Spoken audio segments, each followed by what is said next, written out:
প্রায় প্রতি রাত্রিরে একটি স্বপ্নই কেন দেখি আমি। হায়, এই ছোট্ট ঘরে সব সময় নিজেকে বন্দি মনে হয়। এই বন্দিত্ব আরো বেড়ে যায়। অভিশপ্ত। এই কি জীবন? এ কোনো মানুষের জীবন? বিধাতার হাতেই নাকি সবকিছু লেখা থাকে। উনি তাহলে আমার জন্য এ কোন জীবন লিখে রে? আমাকে প্রকৃতপক্ষে কারো কোনো কিছুতেই প্রয়োজন। কেউ আমার জন্য কোনো কাজে অপেক্ষা করে। এই গভীর রাত্রে ঘুম ভেঙে গেল। একটু জল খাব। খুব ইচ্ছা করছে কেউ বলুক, এই নাও জল।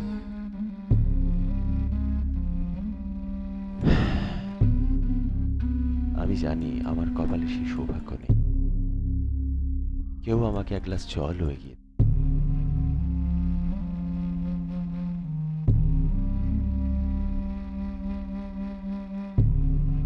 এই ঘরে থেকে আসলে কিছুই বোঝা। আচ্ছা, সকাল কি হলো নাকি?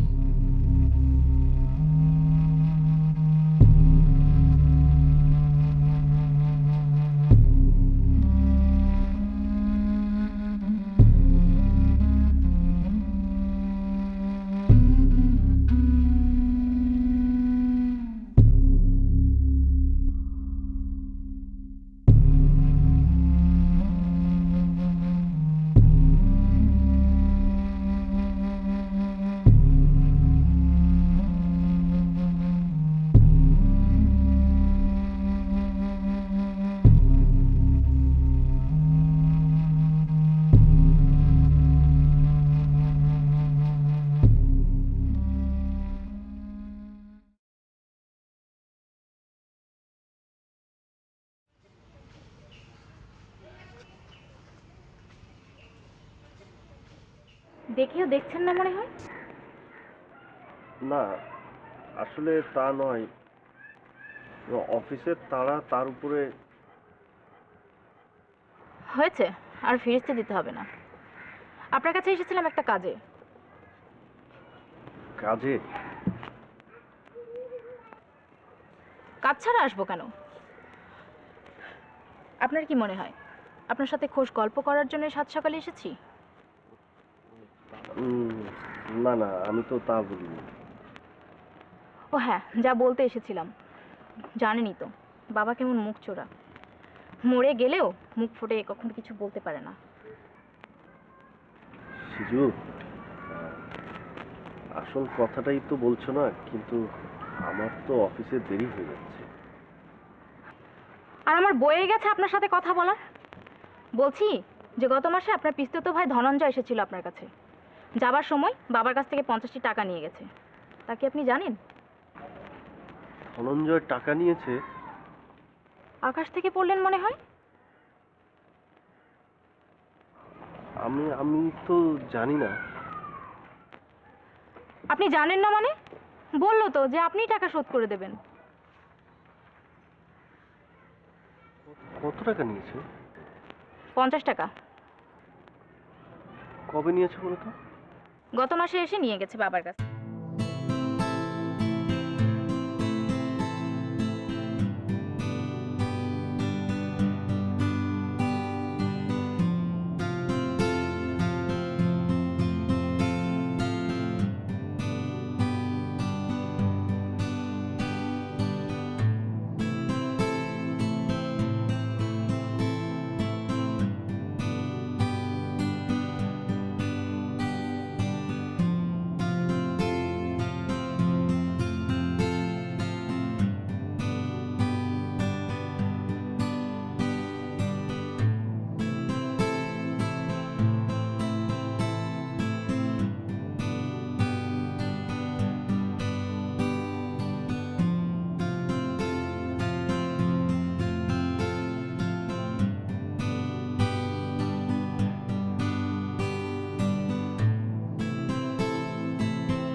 কি হে, এদিকে দিক তাকিয়ে কি দেখছো? বলি বিষয় খেলা কি? একে না, কোথায়? আরে ও তো নিরজ করে কথা বলছো কেন? শরীর ভালো তো? আগে এই আছি আর কি। আচ্ছা ঠিক আছে ঠিক আছে, চলো চলো, এই যে বসি বসি তারপর কথা বলো, চলো। আমার কিন্তু চোখ এড়ায়নি, সব কিছু আমি দেখেছি। ব্যাপার কি বলতো? হ্যাঁ ঠিক আছে, বলতে না চাইলে বলবে না। তা তোর লেখালেখির খবর কি? গোপীবাবু, আমি না অদ্ভুত রকমের একটা সমস্যার মধ্যে। সমস্যা? কি সমস্যা? একটা মেয়ের সাথে আমার বিয়ে ঠিক হয়েছিল। বলো কি? আচ্ছা আচ্ছা আচ্ছা, তাহলে তোমার লেখালেখিতে যে স্বপ্নের নারী আছে সেই বর্ণনা কি সেই নারী? শুনবেন? হ্যাঁ শুনবো না কেন, বলো বলো।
বাতাস করা লাগবে না পিসি। লাগবে বাবা, লাগবে। কেন এমন করে কথা বলিস তুই? কেউ আমাকে বাতাস করছে, দৃশ্যটা দেখতে আমার ভালো লাগে না পিসি। এভাবে বলিস না ছোড়া, চোখে জল চলে আসে। এত মন্দ ভাগ্য তোর, কপালও আমার। এইগুলো তুই ছাড়া আর কে আছে আমার বল? পিসি, তুমি কাঁদছো কেন?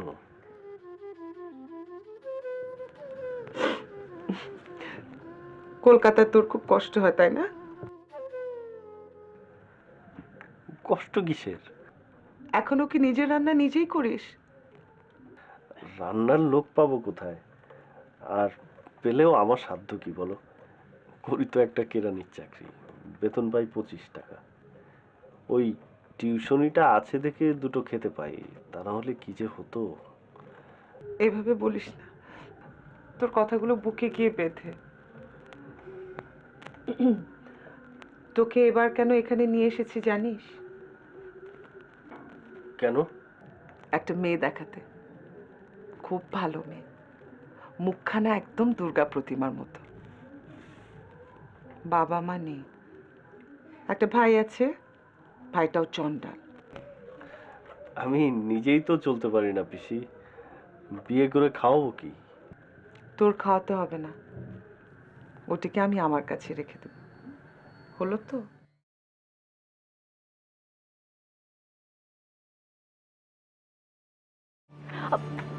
কি রে, কোথায় চললি?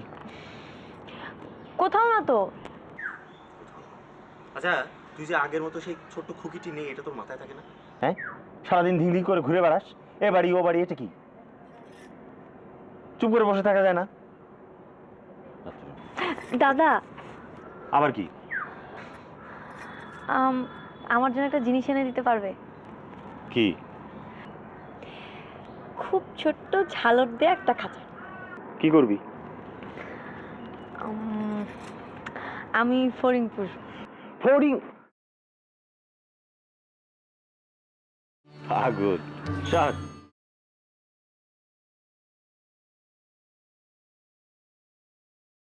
আরে থামলি কেন? তারপর? দত্তদের বাড়ি যেতে হবে, ওদের ছেলেটাকে সন্ধ্যে থেকে পড়াইছে। ও, তোমার এই গল্প না শোনা পর্যন্ত আমার এখান থেকে উঠতে ইচ্ছে করছে না। গোপীবাবু, এটা গল্প নয়, অতি সত্য। আরে সত্য হোক, তোমার এই গল্প না শোনা পর্যন্ত রাতে আমার ঘুম হবে না। কিন্তু পড়াতে পড়াতে অনেক রাত হয়ে যাবে, যে বরং কাল। আচ্ছা, ঠিক আছে, কালকে তাহলে ওই অফিস ছুটির পরে আমি এখানে আসি। হ্যাঁ, আগে ঠিক আছে।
সিজু, তুমি এই রাতে? টাকা চাইতে আসিনি, বাবা বললো আপনি একা থাকেন, কি না কি খান, আজ বাসায় কটা লুচি হয়েছিল, দিতে এসেছি তাই। খেয়ে নিয়েন। কি দরকার ছিল? তা তো আমিও জানি, কিন্তু বাবা বলে দিল তো আপনি তার কর্নেট শুনে পাগল হয়ে হাঁটাহাঁটি করেন। একথা কে যেন তার কানে দিয়েছে, তারপর থেকেই। আচ্ছা ঠিক আছে। আচ্ছা আমি চলি। আর শুনুন, আপনার তো চোখ আছে, তাহলে অন্ধের মতো হাঁটেন কেন?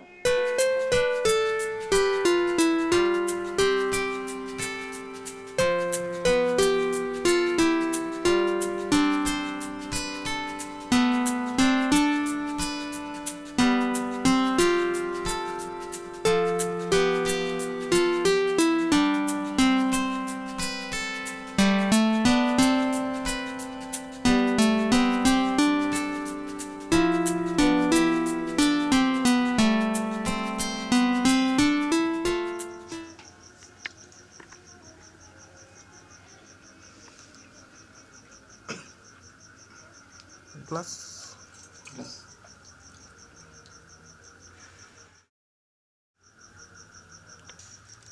জলটা নাও, গলায় বেঁধে যাবে তো।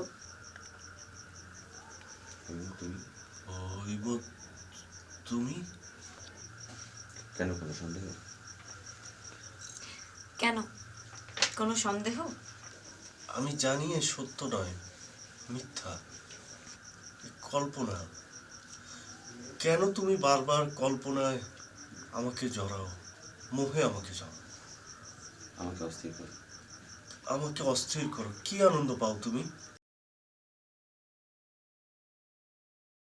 বলেছি, মিশি মিশি হাসছো কেন? আমি কি হাসির কিছু বলেছি? মিছামিছি হাসছো কেন? তোমাকে এমন ভাবে রাখতে দেখে আমার বড্ড ভালো লাগছে। তুমি আবার রাখতেও পারো। আশ্চর্য, তুমি এখন আমাকে নিয়ে উপহাস করছো। উপহাস করবো কেন? তুমি তো কখনো রাগো না, কাউকে তোমার রাগও দেখাও না। এটা আমার বড্ড ভালো লাগে। হইম, আমি জানি এটা আমার কল্পনা। তুমি কখনোই আমার এই সাথে সাথে ঘরে আসবে না।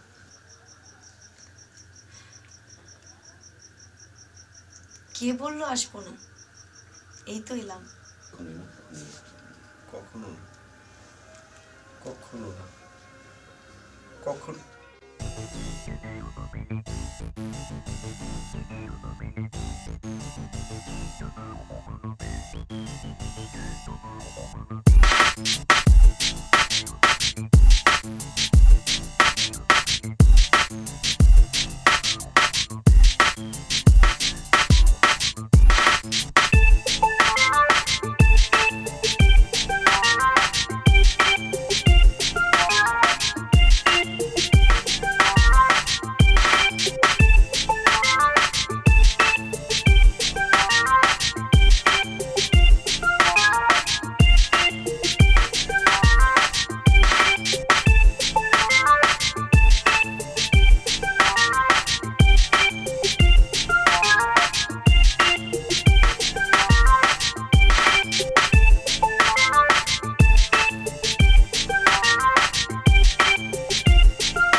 সেই সকাল থেকে তোমার কথাই ভাবছি, কখন গল্পের বাকিটা শুনতে পাবো। এটা গল্প নয় গোপীবাবু।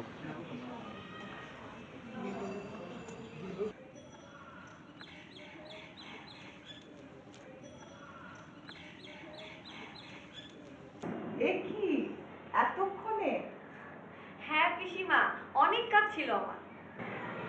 হৈম, এ হচ্ছে অতীন্দ্র।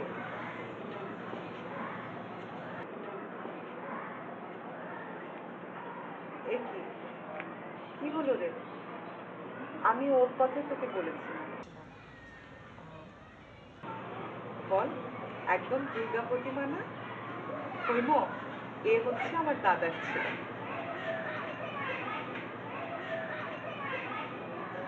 এই রে, উনুনে পোড়া লাগলো বুঝি।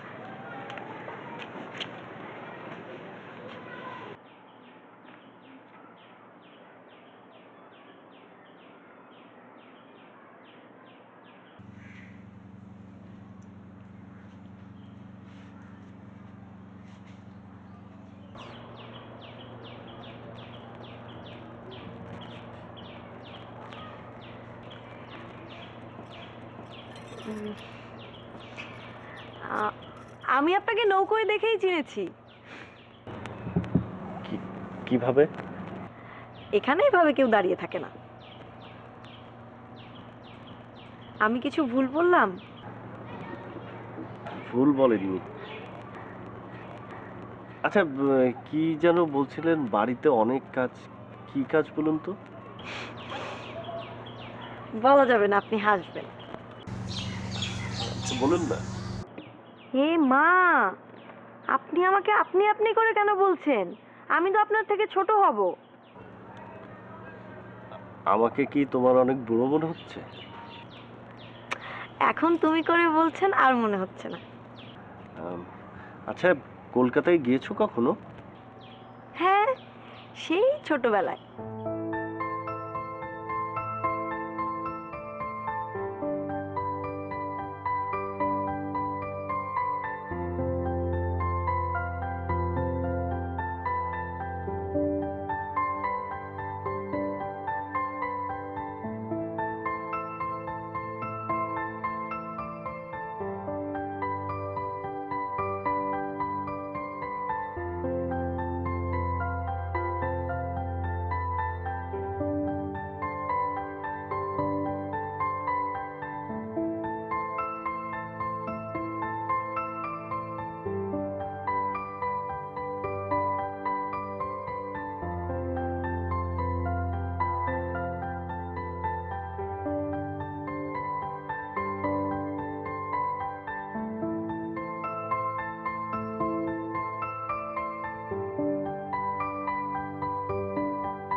আমার ভাইপোকে কেমন দেখলি?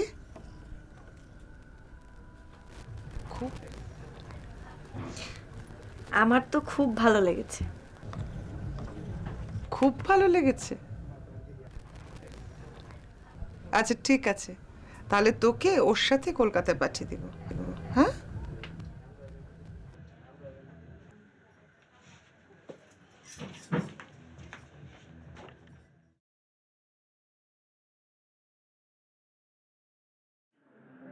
আমার পছন্দে কি আসা যায় বলো? কথা ঘুরাস না। আমাকে বল পছন্দ হয়েছে, তাহলে আমি মানিকের সাথে কথা বলি। পিসি, ও অনেক বড় ঘরের মেয়ে। আর তুই কি ছোট ঘরের ছেলে? আর এখন তোদের অবস্থা অত ভালো না। ভাইটা বেশি সুবিধার না, কিছুই করে না, সম্পত্তি বিক্রি করে আর খায়। তাও তোর পছন্দ হলে আমাকে বল, আমি কথা বলবো। কি পছন্দ হয়েছে?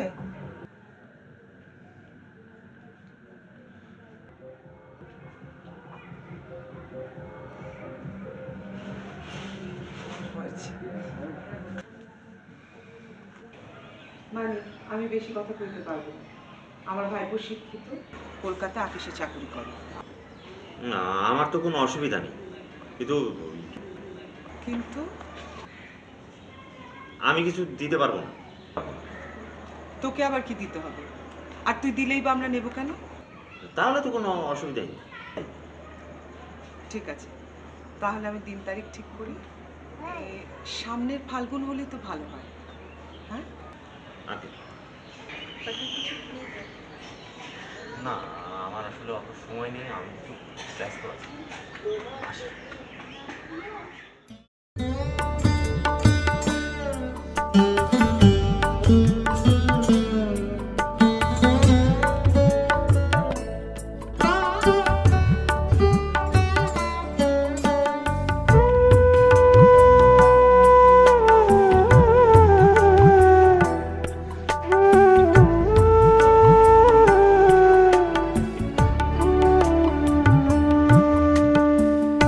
এত ভালোবেসে কেন কাছে এলে না, এত প্রেম বুকে তবু ধরা দিলে না, দুটি প্রাণ একই সুরে বাঁধা হলো না, না না গো না, এত ভালোবেসে কেন কাছে এলে না, এত প্রেম বুকে তবু ধরা দিলে না, জীবনের পথটুকু একই সাথে চলা হলো না, এত ভালোবেসে কেন কাছে এলে না, এত প্রেম বুকে তবু ধরা দিলে না।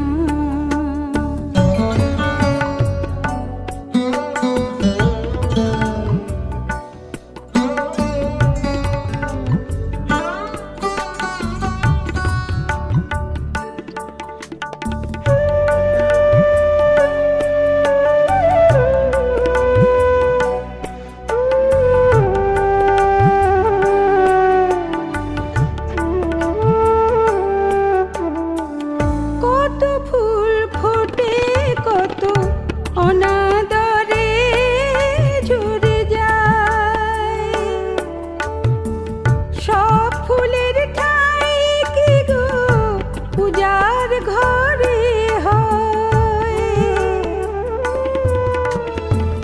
কত ফুল ফোটে কত অনাদরে ঝরে যায়, সব ফুলের ঠাই কি গো পূজার ঘরে হয়, সব ভালোবাসায় না ঘর বাঁধা যায়, তাই বুঝি দুটি পথ দুদিকে হারায়, এত ভালোবেসে কেন কাছে এলে না, এত প্রেম বুকে তবু ধরা দিলে না।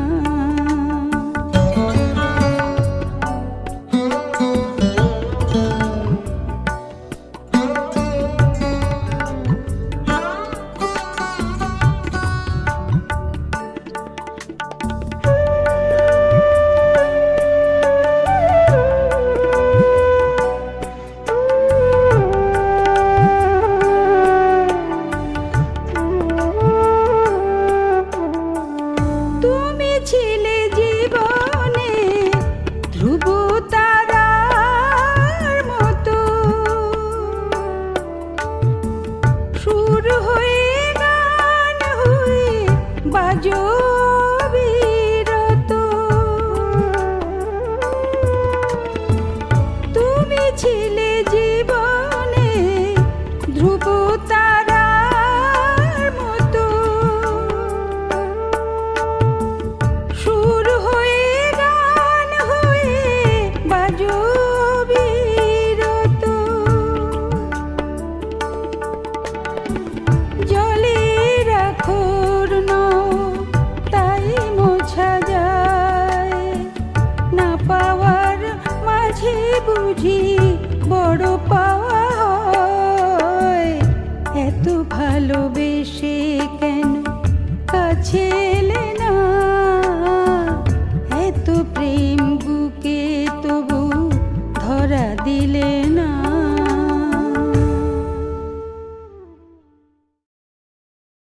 তুমি খুব সহজ।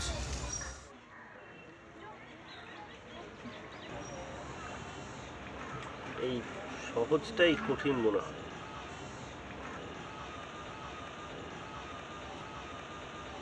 আমি বুঝতে পারি না। আপনি খুব অদ্ভুত কথা বলেন তো। আচ্ছা, তুমি এই ধলেশ্বরী তীর ছেড়ে কলকাতায় গিয়ে থাকতে পারবে তো? জানি না তো। ওখানে কিন্তু হরিণ নেই, পালতোলা নৌকাও নেই, দালানগুলো অনেক ঘিঞ্জি, ওখানে কিন্তু আকাশও দেখা যায় না। হইব, তুমি আমার কথা শুনতে পাচ্ছ? ওখানে আপনি থাকবেন তো?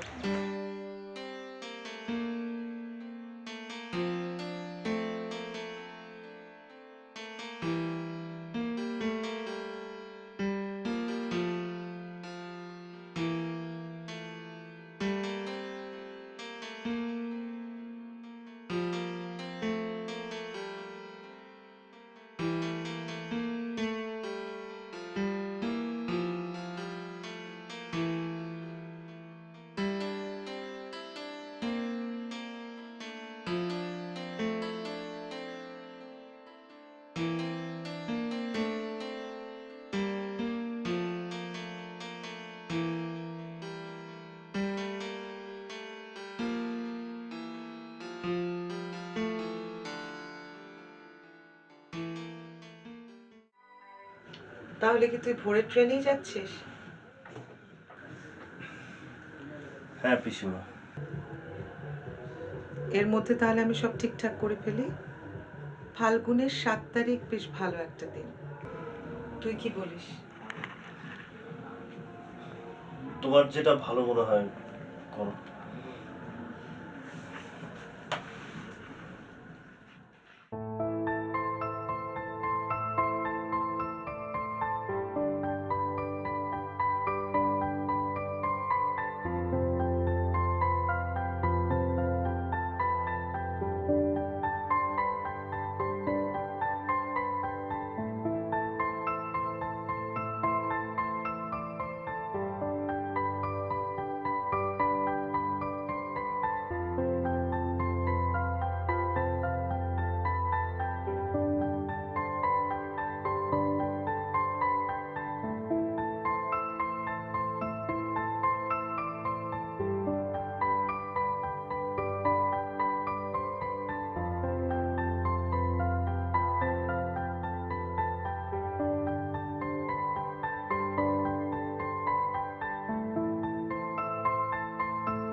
তারপর তুমি কলকাতায় ফিরে এলে। আগে ফাগুনের গেলেই না, তাই না? না, কিন্তু কেন?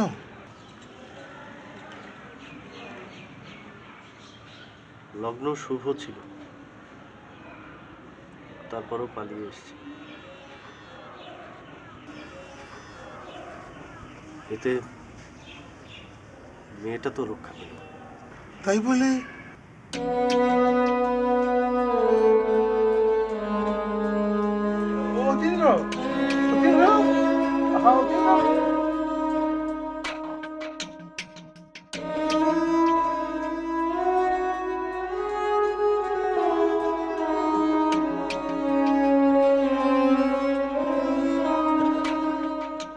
চিনু গোয়ালার বই। দোতলা বাড়ির লোহার গরাদে দেওয়া একতলা ঘর, পথের ধারে। লোনা ধরা দেয়ালেতে মাঝে মাঝে ধসে গেছে বাড়ি।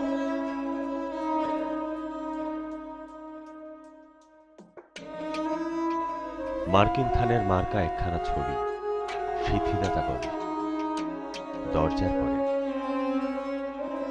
আমি ছাড়া ঘরে থাকে আরেকটা জীব, এক ভাড়া, সেটা তফাৎ আমার সঙ্গে এই শুধু, নেই তার অন্যের অভাব। বেতন 25 টাকায়, সদাগরি আপিসের কনিষ্ঠ ক্যারান। খেতে পাই দত্তদের বাড়ির ছেলেকে পুক। শিয়ালদা স্ট্রিট। সন্ধ্যেটা কাটিয়ে আলো জ্বালাবার দায় বাজে। ইঞ্জিনের ধস ধস, বাঁশির আওয়াজ, যাত্রীর ব্যস্ততা, গুলি, হাঁকাহাঁকি। 10:30 বেজে যায়। তারপরে ঘরে এসে নিরালা, নিঝুম, অন্ধকার। ধলেশ্বরী নদী তীরে ঈষদের গ্রাম। তার দেওরের অভাগার সাথে তার বিবাহের ছিল ঠিকঠাক। লগ্ন শুভ, নিশ্চিত প্রমাণ পাওয়া গেল। সেই লগ্নে এসেছে পালিয়ে। মেয়েটা তো রক্ষে পেলে, আমি তথই বছর। ঘরেতে এলো না সে তো, মনে তার নিত্য আসা যাওয়া। পরনে ঢাকাই শাড়ি, কপালে সিঁদুর। বর্ষা ঘনঘোর, ট্রামের খরচা বাড়ে, মাঝে মাঝে মাইনেও কাটা যায়। গলিটার কোণে কোণে জমে ওঠে, পচে ওঠে আমের খোসা ও আটি, কাঁঠালের ফুটি, মাছের কানকা, মরা বেড়ালের ছানা, ছাই পাঁশ, আরো কত কি যে। ছাতার অবস্থাখানা, জরিমানা দেওয়া মাইনে, বহু ছিদ্রতা। আপিসের সাজ, গোপীকান্ত গোসাইয়ের মনটা যেমন সর্বদাই রস সিক্ত থাকে। বাদলের কালো ছায়া স্যাঁতস্যাঁতে ঘরটাতে ঢুকে গলে পড়া জন্তুর মতন মূর্ছায় অসাড়। দিনরাত মনে হয় কোন আধমরা জগতের সঙ্গে যেন আষ্টে পৃষ্ঠে বাঁধা পড়ে আছি। গলির মোড়েই থাকে কান্তবাবু, যত্নে পাঠ করা লম্বা চুল, বড় বড় চোখ, শৌখিন মেজাজ, কর্নেট বাজানো তার। মাঝে মাঝে সুর জেগে ওঠে এ গলির বিভৎস বাতাসে। কখনো গভীর রাতে, ভোরবেলা আধো অন্ধকারে, কখনো বৈকালে ঝিকিমিকি আলো ছায়ায়। হঠাৎ সন্ধ্যায় সিন্ধু বারোয়ায় লাগে তার। সমস্ত আকাশে বাজে অনাদিকালের বিরহ বেদনা। তখনই মুহূর্তে ধরা পড়ে এগুলিটা ঘোর মিছে দুর্বিষহ মাতালির প্রলাপের মতো। হঠাৎ খবর পাই মনে, আকবর বাদশার সঙ্গে হরিপদ কেরানির কোনো ভেদ। বাঁশির করুণ ডাক পেয়ে ছেঁড়া ছাতা, রাজছত্র মিলে চলে গেছে এক বৈকুণ্ঠের দিকে। এ গান যেখানে সত্য, অনন্ত, গোধূলি লগ্নে সেইখানে বহি চলে ধলেশ্বরী। তীরে তমালের ঘন ছায়া, আঙিনাতে যে আছে অপেক্ষা করে, তার পরনে ঢাকাই শাড়ি, কপালে